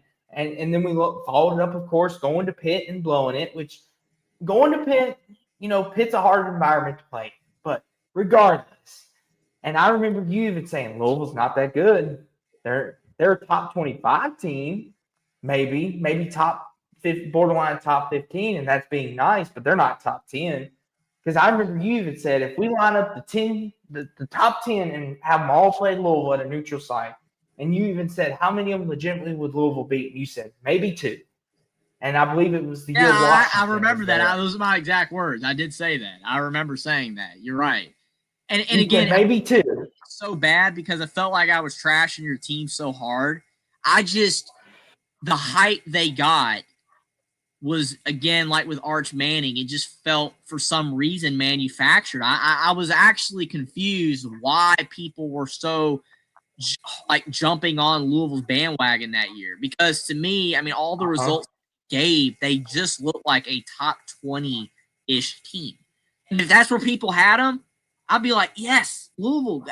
I'm happy the season they're having. But I mean, even like big media people are like, Louisville could beat Alabama.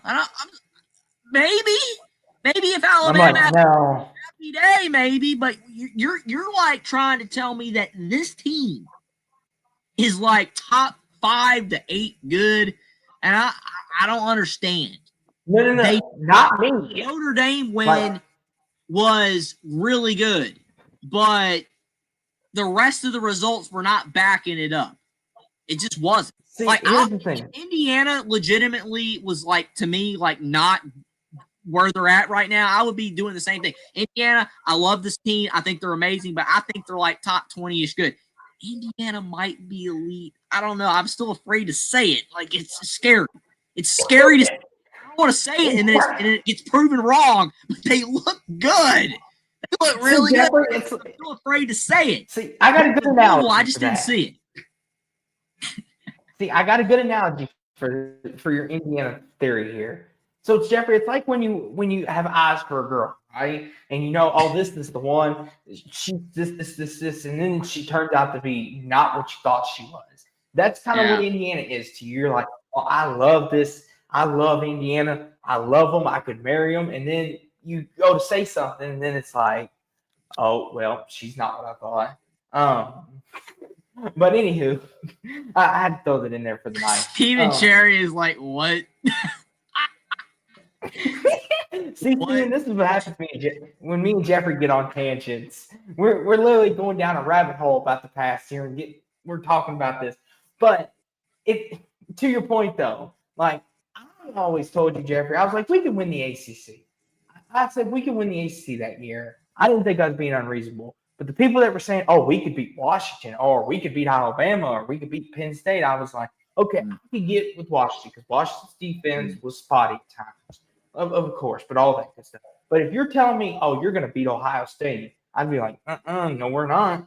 I would not bet any money on that because we're not Ohio State level good. And there was legit people saying we could have beaten Ohio State that year. There were people out there that said that. And Jeffrey, to this day, I still want to know what the heck they were drinking. Because even as a Louisville fan, I will tell you, we would have nowhere been close. It would have been like Alabama when we played them. But back to the point of where we were going, though. I forget where we were. But anywho, back to the point, I think. I've lost track. Oh, I know where we're at. We're at the Big 12. And here we go. Because I was asking you about BYU. Here we go. BYU, they're kind of like the Vikings. They're winning all the close games. And here's the thing. Once a quarterback transfer, Jeffrey, I was like, BYU's going to be 8-4. I'm like, they're going to lose a couple close games. And then Red Sox not being there is going to cost them one, maybe the other one. I thought BYU was a solid 8-4 team. And right now they're proving me wrong. They could win 10 games. I don't think they will because of what conference they're in, but they could. I mean, what do you think about that? Not off the meter or what? I don't think it's crazy. I mean, I think BYU is a solid team. So I like Sataki. I think he's a good coach. They got good fans. You know, I know a lot of people trash the Utah teams, but you know, it's BYU's. Say what you want. They are consistently good. And I thought when Retzloff left too, I thought they were going to struggle. I thought they were going to be like 7-5 ish. But you know, they've defied odds. Barrett Bachler, you know, has been good. And yeah, I mean, I just think that looking at who they've beaten and specifically where they've beaten them, because I mean, if they win this game at Utah, I feel like that would have a lot more weight because they won at home. You know, because Utah as a road team, we know Utah that great. They're a lot better. That's why I'm saying if BYU goes to Iowa State and they go to Cincinnati and they go to Texas Tech and they win 2 of those 3, then yeah, you know, if they win 2 of those 3, they could go like 11-1. Then yeah, the people will say, hey, this is a pretty good team. I don't think anybody's really expecting to beat Texas Tech. I don't think so. No, not if they beat Cincinnati and Iowa State on the road and win all their other games, then that's pretty good if they could go 11-1. But I still think they'll lose at least 2 of those, maybe 3. Yes, and Jeffrey, just as we're sitting here speaking, I'm going to bring this up. Stanford just beat Florida State. Unbelievable. Yeah. And Florida State just keeps getting worse and worse and worse. Norvell might be gone. Yeah. Because I'm sitting here. No, Signetti's not going to Florida State, folks, so we don't want to hear that either. It's not happening. Jeffrey's like, shut down those rumors now. Stop. But see, this is the problem, though, Jeffrey. This is what I love about college football and what I dislike, not hate, because hate's a very strong word. But see, you got Stanford beating Florida State, and now everyone's going to be like, oh, well, Alabama, they suck because they lost to Florida State. We should punish them in the playoffs. And you know, Jeffrey, that's going to be the conversation when it gets playoff time. Oh, they lost to Florida State, and Florida State's 4-8, 3-9. Like, how good is Alabama really? Even though they beat Georgia and they beat Vandy, who we think is really good football teams. But, they lost to Florida State. Saban would have never. Let's punish them. Let's make them go to Notre Dame, or let's make them go to Oregon or Indiana. Make them go somewhere. And it's just like, really? Is this what we're doing? I mean, everyone's entitled to one bad day. And that was Bama's one bad day. I'm not saying they ain't going to have any more. They might lose to South Carolina next week, which I hope for yours and Jackson's sake that doesn't happen, because then, Lord have mercy. But that would be a South Carolina thing to do. But what do you think about that, Jeffrey, real fast? Yeah, I mean, I agree with, you know, every team deserves to have a bad game. If you're a, you know, one of the great programs in college football, and like, you know, you're no one's going to really consider you bad. You know, I feel like, again, the playoffs have made everything interesting because, you know, you had to practically win out to make the BCS, and you had to be very fortunate to have one loss and make the BCS. And then you just were like, hey, well, we made a New Year's Six Bowl, or, you know, or whatever. Well, now it's like you've got the playoffs going from 4 to 12, and it's like the playoffs are designed for you to have a bad game. The playoffs are designed for you to have a couple of bad games potentially, or you lose 2 games like Notre Dame to Miami and A&M, which I know Stephen Cherry does not want to hear for the 80th time. But it's just you're able to do that. If you don't want Notre Dame in the playoffs, then you should have never expanded it to 12 teams. If it was a 4-team playoff right now, Notre Dame would already be eliminated. What are we talking about? And Will would have lost his money. You know what I'm saying? But I don't think Will would have made that bet either if it was a 14 playoff. But I think that still it's just like you've put yourself in this position where, okay, Indiana loses at Penn State and they go 11-1. Especially if Indiana wins the Big Ten, they're definitely in then. For sure. I mean, Indiana could lose to Penn State, be 11-1, still make the Big Ten championship game, lose to Ohio State and go 11-2, and probably make the playoffs. Should probably is the key word. Probably, especially if it's not like a blowout loss. I mean, Penn State now would be tougher and still, but I'm just saying though that you're probably in. But that's because you've expanded to 12. I mean, it's only going to get worse if you expand to 16, 24, whatever. Because then 9-3, 8-4, 8-4 Iowa. Ooh, they might be in. Again, people get mad about this though, but it's like you're wanting expansion. Like if you're anti-IU in the playoffs, which at this point this season no, but if you're anti like SMU last year, or if you're anti, Notre Dame getting in with 2 losses, or Louisville squeaks in or something or whatever, you should be mad that they expanded the playoffs. You should be against expansion because the more they expand, the more you're going to get in the playoffs like that. Yes, and that's the thing too. And it's like, people call me crazy when I say this, Jeffrey, but don't be surprised if an 8-4 Big 12 team gets in the postseason, the playoffs. I got to use playoffs because if Jackson's watching, postseason is a different thing to him. We had that argument one night. It's a whole nother thing.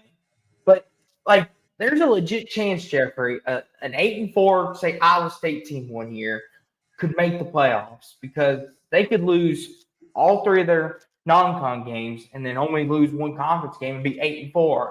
And people are going to get upset about that. Well, that's what happens when you expand the playoff, folks, and you guarantee the champion a spot. It's going to happen. I mean, like the SEC and Big Ten, the likelihood of an 8-4 team doing that is very, very, very, very, very, very, very, very, very, very slim. Almost as much of a chance as Jeffrey becoming president. I would put more odds on that than that. But, like, for example, Jeffrey, UCLA, a lot of people think they're going to run the table and make the title game. Have you seen that going around? Absolutely. And I was on a show, I think about a week ago. It was on, I think, After Darks with Ben and Spaz. I was talking to Adam, the Rutgers, the voice of college football host, because he was talking about it. And I was like, it happened.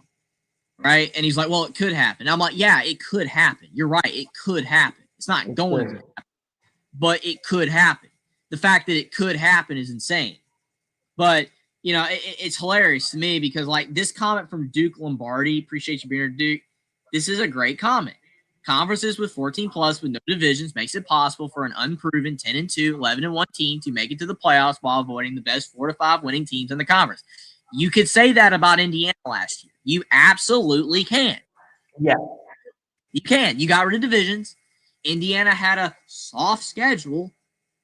I mean, again, it's not Indiana's fault that Washington and Nebraska and Michigan weren't very good either. It's not Indiana's fault. Like they didn't have a proven schedule. Had the 1 loss to Ohio State, and they make the playoffs. Again, with a 14 playoff, they wouldn't have gotten in. But still, 12-team playoff, they got in. But this is the issue, though. Because now that they've expanded these conferences so big, every single team in conference is going to have a completely different schedule. Like, it used to, like the Big 12 when it had the 10 teams, because Mark Rogers always said this is the voice of college football. He was like, I love the Big 12 because they got 10 teams in it. They play a 9-game conference schedule.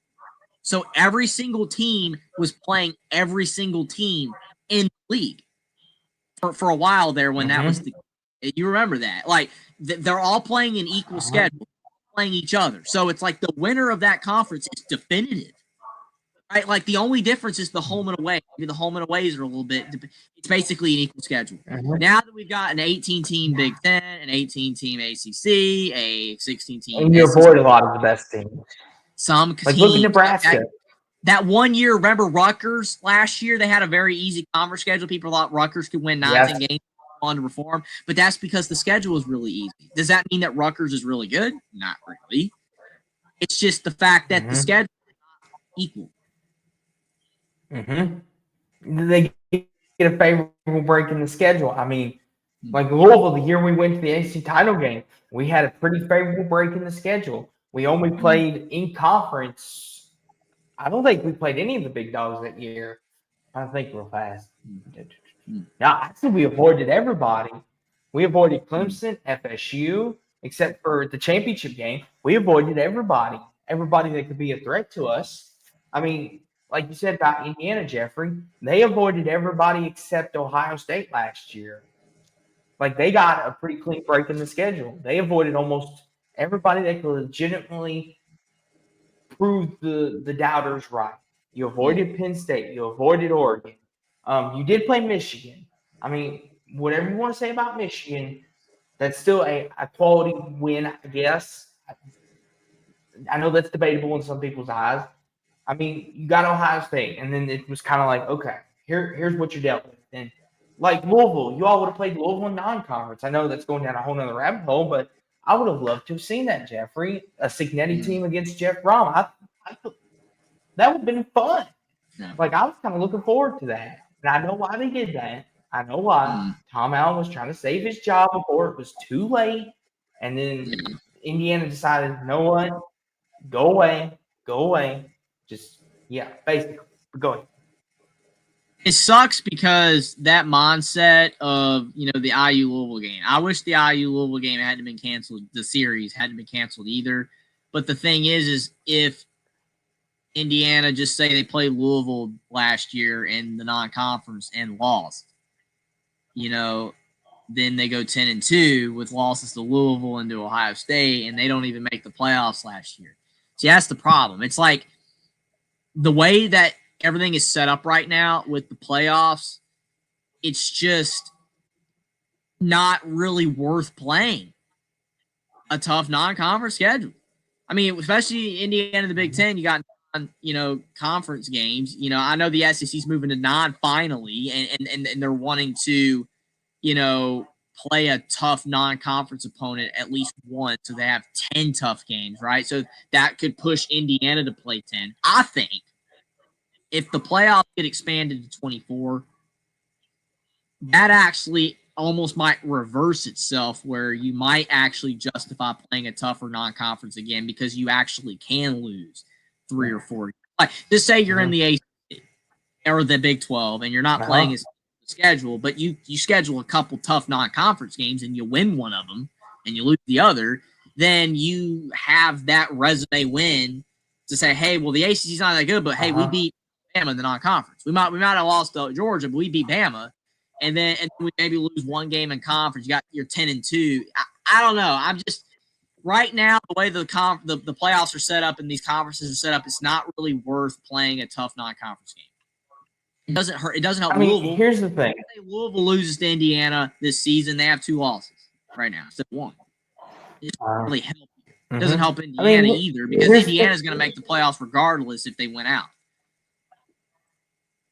Well, here's the thing. The only thing I can say to justify that is for me, is if Louisville wins the ACC, and this is a big hypothetical, and if we're going by your scenario, Indiana could say, hey, we beat the ACC champs, and we beat them, and let's say you come to our house and beat us. We beat them on the road, and they're a conference champion. How can you leave us out now? I know we lost to Penn State, who's not that good this year, but hey, we beat the ACC champ. You can have that as your claim to fame. And that's where I'll defend it a little bit. But I see where you're going with it, and I understand it, because there's always that 90% chance that Louisville doesn't win the ACC, and then Louisville ends up 8-4, and then the committee's like, you scheduled Louisville. Good luck with that. And it's one of them, or vice versa. I don't think Indiana will revert back to 8-4. Not if Signetti keeps this up. Goodness gracious. But, I mean, they'd basically be like, well, you won the ACC and everything, but you played a 7-5 Indiana team. We really can't give you a high seed. It's almost like the NCAA tournament debacle last year, Jeffrey. We both love basketball. we both know deep down Louisville should have been higher than the 8th seed. That was highway robbery is what that was. But that's neither here nor there. I won't get into that right now. But it's to your point. West Virginia should have made the tournament. West Virginia should have made the tournament. I think Indiana had a case, but I think West Virginia had a legitimate case to get in, and they let other teams in. That it is what it is, right? I don't know. It's just I agree with what you're saying. It's totally fair. It's going to be interesting to see what happens if they expand the playoff. I just think as of right now, having a tough non-conference really doesn't necessarily help because it's like Indiana this season. All I heard was that Indiana's got a tougher schedule this year, and that's going to legitimately prove whether Indiana's good or not if they can handle the schedule. Well, they go through Illinois, they go through Iowa, they go through Oregon, and now it's like, well, Indiana doesn't have a tough schedule. I'm like, you're the same person that said at the beginning of the season that Indiana had a tough schedule. Like, literally, they beat. So now they're not considered. Iowa's not bad. Winning in Kinnick it's a good win, right? It's a good win, and they destroyed. Very good win. And they beat Oregon. Indiana's resume this year is infinitely better than last year. Infinitely better. Yes. If we were to, blindly rank them, if we were to put last year's Indiana resume to right now, most people would say this year's Indiana resume is far and away better. But I will say this, though, Jeffrey, it was fun chopping it up with you. But Virginia, Jeffrey, I've been telling people, Virginia, Tony Elliott's got something going over there. I don't know what he's found, but he's finally found it. I said, give Virginia a chance. They'll get it right. Now, I know they almost lost to Wazoo today, but, so did Ole Miss. Ole Miss almost did too. Yeah, so we could kind of look at that, but last take Your show's going to be starting at 6 a.m. according to Steven Austin. That's okay. I'll send the favor to Jackson Super Chats and it'll help Jeffrey too. It'll all be good. I'll take care of it. But seriously though, Virginia though, Jeffrey, are you buying their contenders? And then I will get out of here. Are you contenders in the ACC? Yes. Let me put it that way. They're at least contenders in the ACC for now, but definitely not for the whole thing. No, they're not a legitimate title contender at all. They're not even close. They're having a solid season. I think it's good that Elliott finally was able to turn it around because he was on the hot seat. I didn't think he was going to survive. He's turned it around to his credit, but I think Virginia is just competing in the ACC. That's as far as it goes. I'm not saying they're going to win or even make the title game. They're competing in the ACC. Good for them. See, that's another one of them. We lost to them in overtime. Virginia's a really good team, people. Start taking notice. But, Jeffrey, it was a good weekend for both of us. Louisville got it done on a Friday night. Indiana got it done today. And, of course, Bama, they were smoking the cigars, of course. North Carolina, though, Jeffrey, I'm so sorry you had to be subjected to that on a Friday night. But we'll the fumble and then the fumble. Yeah. Yeah. Jeffrey, we'll just say they're your distant redheaded cousin. We'll just pretend they don't exist for now. We'll focus on Bama and IU. Yeah, they'll be back when they get James Franklin, right? No, he's going to Virginia Tech. But I think that we'll have a better shot with someone not named Bill Belichick at head coach because it's not working out. Hey, maybe they'll hire Kirk Cignetti. No, I'm teasing. Ooh, no. IU needs Cignetti. They need him. North Carolina, please Cignetti. Breaking news, Kirk Cignetti. To go to Bama. I don't want no one touching Cignetti. He stays at IU. He's an IU man for life. See, I'm just messing with you, but there are some people out there that would entertain that and try to convince you of that. They would be like, oh, Cignetti's going to go to North Carolina. Or, oh, he's going to go to Florida. And it's like, no, he's not. Leave it alone. Leave poor Jeffrey alone. Let Jeffrey literally said in his video he's staying at IU until he retires. Believe the man. He never said that at Madison. He never said that, okay? Sorry, James Madison. James Let Madison Jeffrey have his moment. Oh, well, Cignetti's bolted before. He'll do it again. It's like Indiana's committing to the man. He's making $11.6 million a year now. I don't think James Madison can afford that. All right. So, again, no. In a completely different situation. They finally committed to football. Cubans involved. I mean, when the money's there, IU's not going anywhere as long as Curt Cignetti keeps the level. They're not going anywhere. But yes, good win by both of us, though. Jeffrey, the highest of highs, and sometimes you have the lowest and lows in life. But hey, this is what college football's for. Anything can happen. And congratulations to if your team won today, if your team lost, well, there's next week. Me and Jeffrey are happy campers. And before I go, Jeffrey, I'm going to do this. I've earned this. So I'm going to steal catchphrase. Roll Tide and roll Cardinals, Jeffrey. Woohoo! I'm out. Appreciate it, Austin. You have a great night. Great conversation. And roll Cards, roll Tide. No roll Buckeyes, but, you know, I guess roll Buckeyes if you want. It's roll Tide, roll, baby. All right. Definitely. What a great week of college football. I got to read Jackson's super chat. Hopefully he's still here. I never got to it. Here's something for the Only Talk Sport Kirby Smart interview fun. Let's get Only Talk Sport to 3,000 subs. Absolutely. Got to make it happen. We got to get Kirby Smart on the channel. Obviously not probably going to happen for a long time. Maybe not ever, but it would be amazing if it did. Never stop believing in dreams, right? It'd be an amazing thing to happen. We'll see, but I appreciate all your guys' support. If you're enjoying the show, subscribe to the channel. Might be live for a few more minutes, just see if anyone else comes on. But definitely going to be hitting the sack soon. It's getting late, but do appreciate the support, Jackson. Appreciate the super chat. These comments, though, from Pit Snipe Husker were cracking me up about Kirby Smart leaves all this, drinks from the cart, and all this kind of stuff. I don't know if you guys know who Doug DeMuro is, the car guy on YouTube, but there will be comments in his comment section that people say, Doug is the type of guy to do this. Those comments crack me up. And when Pit Snipe Husker was doing these type of comments right here about Kirby Smart is he does this, like, literally, I don't know. That was making me laugh when he was doing those comments. I was like, it just was reminding me of Doug's the type of guy to, you know, wear his one T-shirt instead of two. You know, just people just make the funniest comments in the world. I love it. I think it's absolutely hilarious. But yeah, I mean, if I would put the streamer link back in the chat. I had it in way earlier, but I know if I put it in, I'm gonna actually be going live until 5 a.m. again. So if you really want to be on the show, the StreamYard link is way up in the chat. If I put it back in, we're going to get somebody else, and I'll probably stay on until 5 a.m. So I really, really don't want to do that because I want to go to sleep, even though this has been amazing. And this, this time Husker's on a roll tonight. That's all I'm going to say. He is on a roll. Godfather saying, great show, Stephen Cherry. Jeffrey's the GOAT. I appreciate it, Stephen. You guys are the GOAT audience. I appreciate your support so much, but I probably will wrap it up here. Appreciate Austin for coming on.